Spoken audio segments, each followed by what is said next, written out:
Bayangkan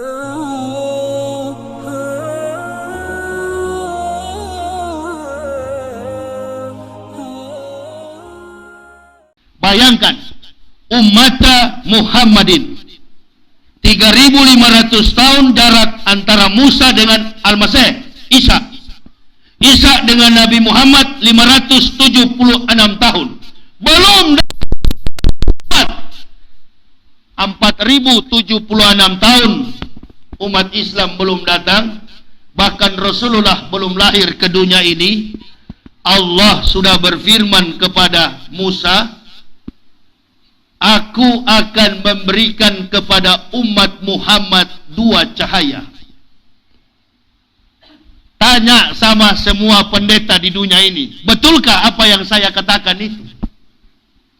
Ini atau itu umat Muhammadin. Nabi Muhammad ini, kalau kita buka kitab Taurat, kita buka Injil yang betul-betul Injil, Nabi Muhammad ini nubuah, risalah, informasi tentang kedatangan Nabi Muhammad ini banyak sekali yang ditutup-tutupi, yang tidak dibuka oleh para ahlul kitab, para pendeta. Mereka sembunyikan, mereka tutup. Kenapa mereka tutup? Apabila orang Kristen Yahudi tahu semua rahasia terkait Nabi Muhammad, maka mereka akan berlomba-lomba untuk masuk Islam. Makanya di Quran surah Al-Maidah, la tazidana asadana si adawatan lillazina amanul yahuda walazina asraku wala tazidana aqrabahum mawadatan lillazina amanu lazina qalu inna nassara jalika bi anna minhum gisisina wa rukbanau wa annahum la yastaghfirun wa iza sami'u ma unsila ila rasuli tarayunahum tafidu minadam mimma arafu minal haqq yaquluna rabbana amana faktubna ma'as syahidin. Setelah mereka tahu, lihatlah mata mereka mencucurkan air mata, tanda mereka mengenal kebenaran dari dalam sendiri, dari dalam Taurat dan Injil. Baca nanti di rumah Al-Maidah 82 sampai 85. Bagaimana pendeta-pendeta itu masuk Islam? Ahli kitab. Mereka berlomba-lomba untuk memeluk agama Islam. Mereka menyerah. Mereka sadar mendapatkan kebenaran Allah dari dalam kitab mereka sendiri. Termasuk beberapa pendeta kaliber di dunia. Pendeta terkemuka di Yerusalem. Dari umur 8 tahun Rasulullah, dia sudah tahu Nabi Muhammad ini bakal menjadi nabi besar, menjadi rasul, utusan. Hanya pendeta Bukhairah. Dan Rasulullah mendapat wahyu di Gua Hira. Dia menerima segenap ungkapan rahasia Allah yang membenarkan beliau sebagai rasul. Penerima wahyu dari Allah adalah pendeta Warokah bin Naufal, pamannya Siti Khadijah. Jadi terkait dengan sejarah-sejarah ini, jamaah harus tahu bahwa nuzulul Quran itu adalah kesempurnaan pertalian sejarah, hubungan yang kuat antara kitab-kitab para nabi yang diturunkan berangsur-angsur ke langit yang paling rendah, yakni bumi. Syahrul Ramadana lazi unsila fihil Quran hudali nasi wa bainati minal huda wal furqan. Furqan itu adalah pembeda antara hak dan batil. Maka kita disuruh berpuasa. Kenapa kita berpuasa? Untuk mengikuti jejak-jejak orang-orang sebelum kamu. Ya ayyuhalladzina amanu kutiba alaikumusyamu kama kutiba alal ladzina min qablikum la'alakum tattaqun, supaya kamu bertakwa. Di mana contohnya, tauladannya? Ayat itu menjelaskan, Al-Baqarah 183, alal ladzina, sebagaimana orang-orang sebelum kamu. Siapa mereka? Nabi-nabi. Mereka jauh waktunya dengan Nabi Muhammad. Setelah Taurat Allah berikan kepada Musa, 500 tahun setelah Taurat Allah turunkan lembar kitab Jabur Daud malam ke-12 Ramadan. Setelah Jabur Daud 1200 tahun kemudian malam ke-18 Ramadan Allah Ta'ala turunkan lembar kitab Injil Isa alaihissalam. Diterima oleh Nabi Isa, bukan juga dalam bentuk kitab, diberikan oleh Allah di bawah lisannya Isa. Jadi Injil yang dibawa oleh Nabi Isa bukan dalam bentuk kitab. Jangan saudara-saudara berpikir yang dibawa siang malam oleh orang Kristen ke gereja, ya, tebalnya seperti tisu begini. Betul kan? Coba nanti kalau tetangga orang Kristen, dia bawa-bawa ke sana kemari. Ya, baju satu tali, rok pendek, naik motor, kelihatan celana dalamnya, bawa firman. Bagaimana ini orang kita di Islam ini ada najis kecil, najis sedang, najis besar, betul? Muko papa, muko lado, mutawasito. Dan kita juga belajar tentang ilmu toharo. Apa itu toharo? Selalu menyucikan diri. Belajar juga ilmu waro, haram, menjauhkan dari yang haram. Makanya Al-Quran tidak boleh sembarang ibu yang haid pun pegang Quran. Betul, Bu? Bu? Nah, ente bukan ibu. Tak boleh, karena ini firman. Ini kafir yang pegang sunat kagak, cebok kagak, bawa firman. Innalillahi. Ini kita bicara nuzul Quran dari perspektif seorang mantan kafir. Oh, lebih hebat, lebih luar biasa.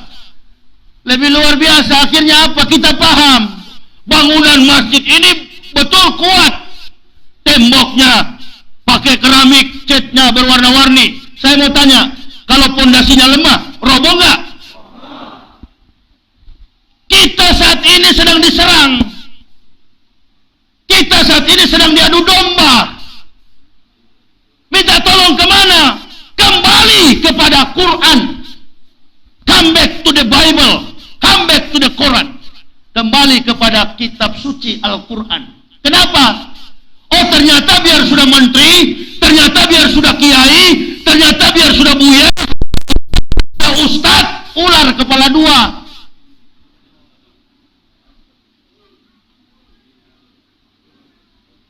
Nabi pernah berhadapan dengan iblis. Dikisahkan oleh Abu Lais, suatu ketika iblis datang menghadap Rasulullah sallallahu alaihi wasallam, menjelma sebagai seorang kakek, pada tangannya terpegang tongkat. Iblis menjelma sebagai seorang kakek yang segar bugar, pada tangannya terpegang tongkat. Bertanya Rasul, siapa anda? Dia katakan, saya iblis. Kenapa iblis? Katanya Rasul, engkau menghadap saya. Oh ya Muhammad, saya disuruh Tuhanmu untuk menghadap engkau, mendengar setiap pertanyaan yang engkau ajukan kepadaku. Lalu ditanya oleh Rasulullah, ada berapa musuh-musuhmu dari umatku? Jawab iblis, ada 15.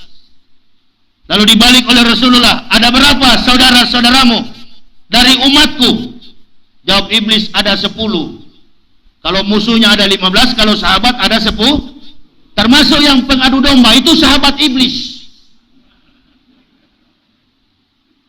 Kasihan antum, mulutmu putih, berpuasa, lapar dan haus yang antum dapat. Nggak ada beda dengan puasa orang kafir. Orang kafir praktik okultisme, penyembah berhala, yang menyembah patung, yang menyembah manusia, yang menyembah pohon, yang menyembah setan. Mereka berpuasa, bahkan di Pulau Jawa sana berpuasa beratus-ratus tahun, berpuluh-puluh tahun, badan mereka menjadi kecil, namanya jenggot. Tapi kita berpuasa bukan itu. Kita berpuasa untuk menghormati diturunkannya Al-Furqan. Apa Al-Furqan itu? Pembeda antara hak dan batil. Batil nggak malu begitu merasakan nikmat Islam, begitu merasakan manisnya Islam, nggak pernah takut dengan kelaparan, nggak pernah takut dengan bahaya kematian, nggak pernah khawatir dengan kehidupan yang akan datang. Yang ada benak hatiku, pikiranku, hatiku adalah bagaimana memelihara, menjaga pohon Islam ini supaya tetap tumbuh dan berkembang sebagaimana firman Allah Subhanahu wa taala, ya ayyuhalladzina amanu in tansurullah yanzurkum wa yusabbit aqdamakum. Tapi bukan diperjuangkan malah sekarang ini. Apa? Diperjualbelikan. Diperjualbelikan. Kalau mau cari muka, jangan cari muka kepada orang kafir. Kalau mau cari muka kepada Allah. Ibu bapak berpuasa, saya mau tanya, sudah malam keberapa ini? Malam ke-16 sampai kepada malam 17. Kita berpuasa jujur, karena puasa itu yang tahu hanya Allah. Qulu amal ibnu Adam fa innahu liwa ana azibi. Kata Rasulullah sallallahu alaihi wasallam, Allah berkata kepada beliau, wahai Muhammad, sesungguhnya semua amalan anak cucu Adam adalah untuk dirinya sendiri, kecuali illa saum, kecuali puasa. Karena akulah yang akan memberikan pahalanya secara langsung. Nah, ini kejujuran. Ini kejujuran. Kenapa? Karena kita menghormati ayat-ayat Al-Quran diturunkan sebagai pembeda antara hak dan batil. Nah, kalau dua-dua hak bertopeng dengan agama, tetapi Islam dijual beli untuk kepentingan politik. Makanya jangan heran ada bom kiri kanan. Nggak usah heran, berlapis-lapis ente bangun ini hukum, berlapis-lapis ente bangun undang-undang. Kalau antum tidak jujur di hadapan Allah, ma'as sabah min musibatin illa bi'idnillah wa ma yu'min billahi yahdi qalbu wallahu bikulli syai'in alim. Ayo bersembunyi kita, munafik kita di hadapan Allah, bersembunyi kau, kata Allah, wallahu bikulli syai'in alim, sesungguhnya Allah Maha mengetahui segala sesuatu.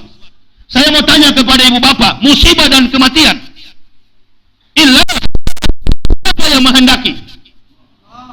Jangan bilang teroris berani, tidak.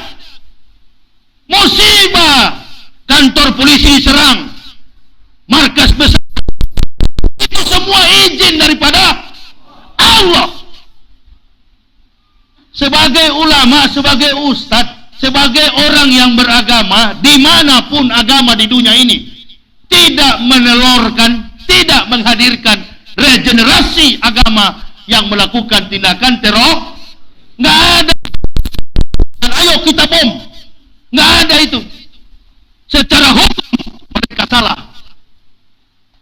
Karena Islam yang betul itu dia tumbuh dan berkembang dari zaman Rasul dan para sahabat melalui dakwah. Dia tumbuh di sana dengan dakwah, bukan dengan cara teror. Tidak ada itu. Tapi kalau Allah mengizinkan, siapa yang bisa larang?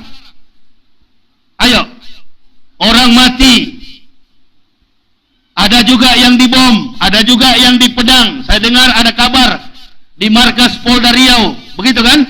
Ada teroris yang masuk menyerang. Tidak ada hubungan dengan Islam, tidak ada hubungan dengan.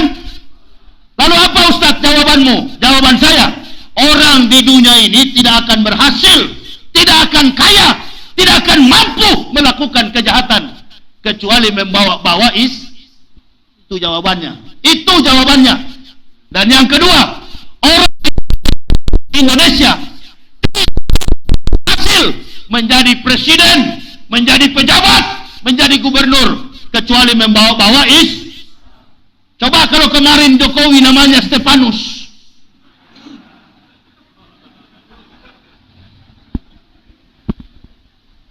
Ini makna daripada nuzul Quran. Berubah kita. Berubah. Yang paling fatal lagi, kenapa? Kita sesama umat Islam tidak tahu menjaga rahasia. Orang yang mati, bunuh diri, melakukan tindakan teror, otak kita orang Islam sama dengan orang kafir. Menguburkan saudara-saudara kita seperti binatang. Itu di Pulau Jawa sana. Ikut-ikutan dendam. Secara hukum mereka salah. Secara hukum mereka salah. Adapun polisi saya dengar di mana ini, di Pekanbaru, katanya konon almarhum aktif berjamaah walaupun beliau anggota polisi. Ya sudah, beliau itu bukan cuma mati secara pahlawan, wafat dia kembali. Al-mu'minuna la yunqalun. Orang mukmin tidak pernah mati, tetapi mereka pulang kampung. Beliau aktif berjamaah, itu jihad. Mengenakan pakaian polisi, meninggal dalam tugas jihad. Lalu bagaimana Ustaz yang saudara-saudara kita yang mati, yang teroris? Mau teroris, perampok, pelacur, maling, saudara tetap saudara, kuburkan. Ambil mayatnya, ayo kita kuburkan secara Islam. Secara hukum, mereka melanggar hukum negara. Belum tentu kita yang hidup ini lebih betul dari beliau-beliau itu.